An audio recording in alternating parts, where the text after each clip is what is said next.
আমরা সবাই জানি বিদায়ে হজ অর্থাৎ নবী সাল্লাল্লাহু আলাইহি ওয়াসাল্লামের ইন্তেকালের পূর্বে যে হজটা তিনি করেছিলেন সেই হজকেই বিদায়ী হজ বলা হয়। অর্থাৎ নবী সাল্লাল্লাহু আলাইহি ওয়াসাল্লামের তিরোধানের আগে তিনি আর কোনো হজ করেন নাই।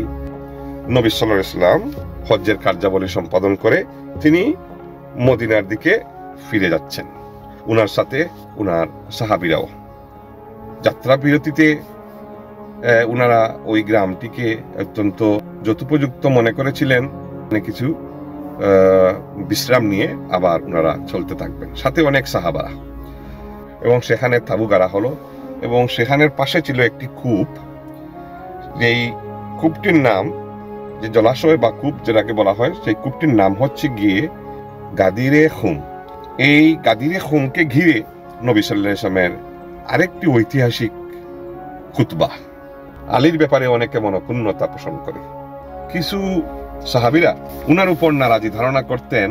এই বলেই রাসূল সাল্লাল্লাহু আলাইহি ওয়াসাল্লাম যখন ওগুলো শুনলেন বা উনার কাছে ওইগুলো পৌঁছলো, তখন তিনি ভবিষ্যৎ পরিস্থিতি আলী রাদিয়াল্লাহু আনহুর ব্যাপারে উম্মতের কাছে দিনের মতো পরিষ্কার করে দেওয়ার লক্ষ্যে গাদিরে খুমের অবতারণা করেন।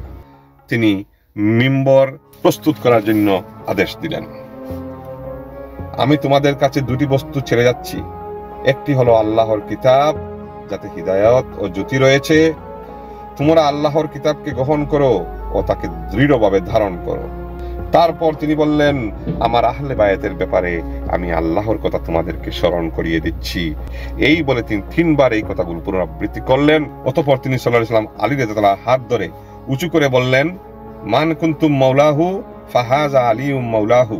অর্থাৎ আমি যাদের মওলা, আমি যাদের অভিভাবক, আলীও তাদের মওলা, আলীও তাদের অভিভাবক। নবী সাল্লাল্লাহু আলাইহি ওয়াসাল্লাম বলেছেন, হে আল্লাহ, যে আলীকে মহব্বত করে তুমিও তাদের সাথে মহব্বত রাখো, আর যারা আলীর সাথে দুশমনী রাখে তাদের সাথে তুমিও দুশমনী রাখো।